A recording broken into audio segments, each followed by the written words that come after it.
இன்றைய தினம் நாம் சிந்திக்க இருப்பது கம்பராமாயணத்திலிருந்து சில பகுதி. அண்மையில் ஒரு அடியவர் நம்முடைய ஜெயா தொலைக்காட்சியின் ஆனந்த ஆரம்ப நிகழ்வை குறித்து நமக்கு ஒரு குறுஞ்செய்தி அனுப்பியிருந்தார்.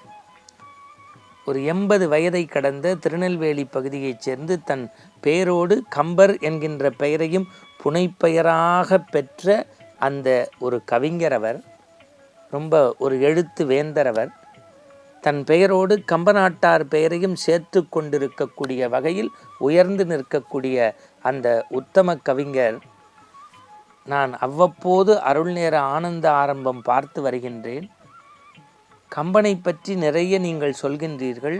கம்பனியினுடைய ஒரு சொல் வைத்து ஒரு சொல் விளையாட்டாக ஒரு நாள் பேசுங்கள் என்று ஒரு கடிதம் போல எனக்கு ஒரு குறுஞ்செய்தியை அனுப்பியிருந்தார். நான் வியந்து போயிட்டேன். ஒரு 80 வயது கடந்தவர் நம்முடைய தொலைக்காட்சியை தொடர்ச்சியாக பார்க்குறாங்க.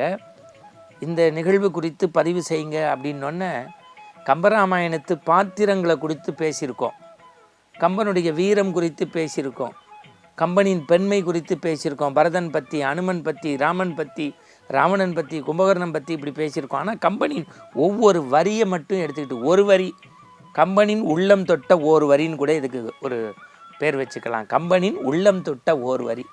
இப்போ பாருங்க, வரியன் ஓம்பும் ஓர் செல்கதி இனிது காத்து அரசு செய்தான். ஒரே வரி தான். அப்படின்னா என்ன அர்த்தம்? தசரதன் அயோத்தி மக்களை எப்படிரா பார்த்துக்கிட்டான்னா, ஒரு ஏழை விவசாயி நிலத்தை பார்த்துக்கிற மாதிரி தான் மக்களை பார்த்துக்கிட்டான்.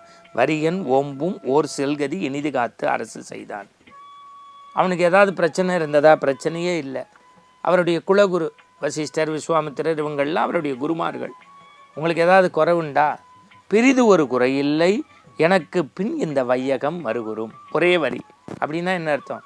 நான் நல்லா இருக்கேன், மகிழ்ச்சியாக இருக்கேன், எனக்கு பின்னாடி இந்த சொசைட்டி சமூகம் நல்லா இருக்கணும், அதுதான் வருத்தம். அதுக்காக தான் அவங்க யாகம் செஞ்சு பாயசம் குடித்து குழந்தை வந்திருக்கு. ஆனால் ராமன் பிறக்கிறதுக்கு முன்னாடி தசரதன் எப்படி கேட்குறான்? ஒரு குரு கேட்டால், பிரிது ஒரு குறை இல்லை, குறையே இல்லை, எனக்கு பின் இந்த வையகம் மறுகுறும், இந்த தேசத்தை பாதுகாக்கணும். ரைட். இப்போ உங்களுக்கு தெரியும், ராமன் பிறந்தாச்சு.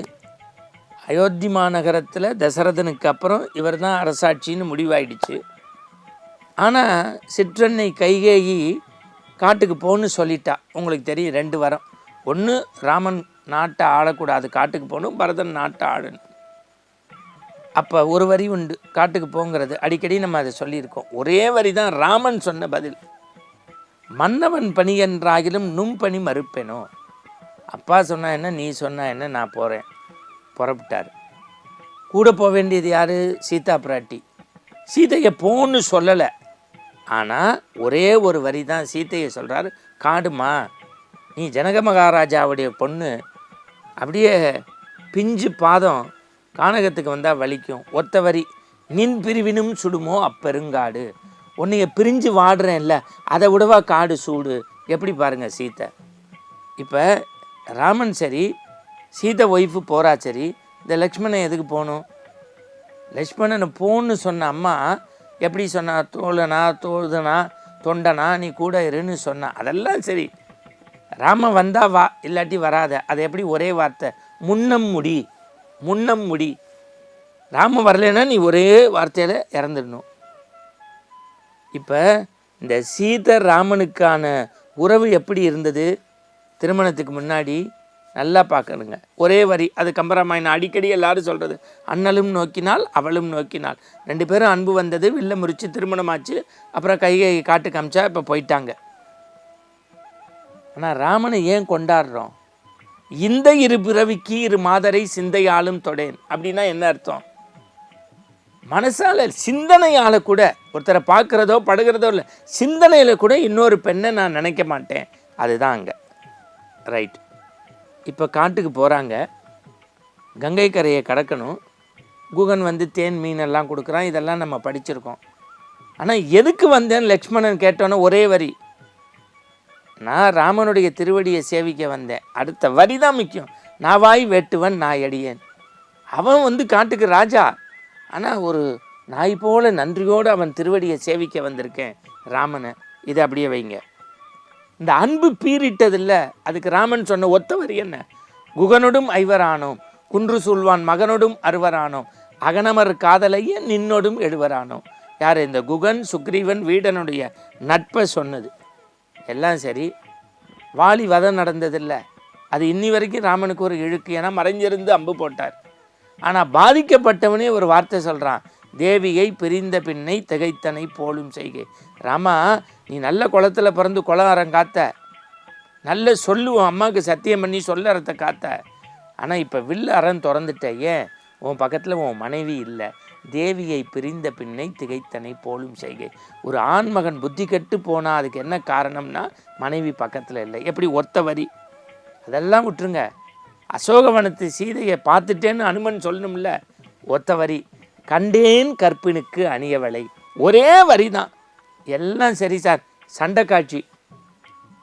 நிராயுத பாணியாக நிற்கிறான் ராவணன். இதானே சமயம். ராம அம்பு போட்டு அழிச்சிருக்கணும்ல. ஒருத்த வார்த்தையில் சொன்னான், இன்று போய் நாளை வா. ஒரு எதிரிக்கு பாவ மன்னிப்பு கொடுக்கறது, அதுதான் ராமாயணத்தினுடைய பெருசு. எல்லாம் சரி. அவன் எப்படிரா போனான்னா மனசில் வருத்தம் வந்திருக்கும்ல. இந்த காமத்தினால தானே நான் அழிஞ்சேன் பாரு, எல்லாத்தையும் விட்டு ஒழிஞ்சிடுறேன், சீதையை கொடுத்துட்றேன்னு நினைக்கணும்ல. அப்படி நினைக்கலையா? வான்னகும் வையகம் நகும்னு வருத்தப்படலையா? மிதிலை வந்த ஜானகி என்னை பார்த்து வெக்கப்படுவாளேன்னு நினச்சாலாம். பிறகு காமத்தால் செத்து போயிட்டான். எல்லாம் சரி. இப்போ ராமனுக்கு பட்டாபிஷேகம். ஒரே வரி. வசிஷ்டனே புனைந்தான் மௌலி. அப்படின்னா என்ன? அவன் தானே குரு பரம்பரா. அந்த பரம்பரையில் சடையநல்லூர் மரபில் வந்தோர் யாருன்னா, கம்பனை ஆதரித்தது சடையப்ப வள்ளல். அந்த மரபில் வந்தவங்க கிரீடத்தை கொடுத்தாங்களாம். புனைந்தான் மௌலி. யார்? வசிஷ்டன் குலகுரு. அப்போ ஒத்த வார்த்தையில் ஒரு காப்பியத்தை படம் பிடித்து காட்ட முடியும் என்பதை அந்த கம்பன் பெயரை தன் புனைப்பெயராக சொன்ன அந்த கவிஞருக்கும் ரசித்த உங்களுக்கும் நன்றி. இந்த ஆனந்தம் நாளையும் தொடரும். நன்றி.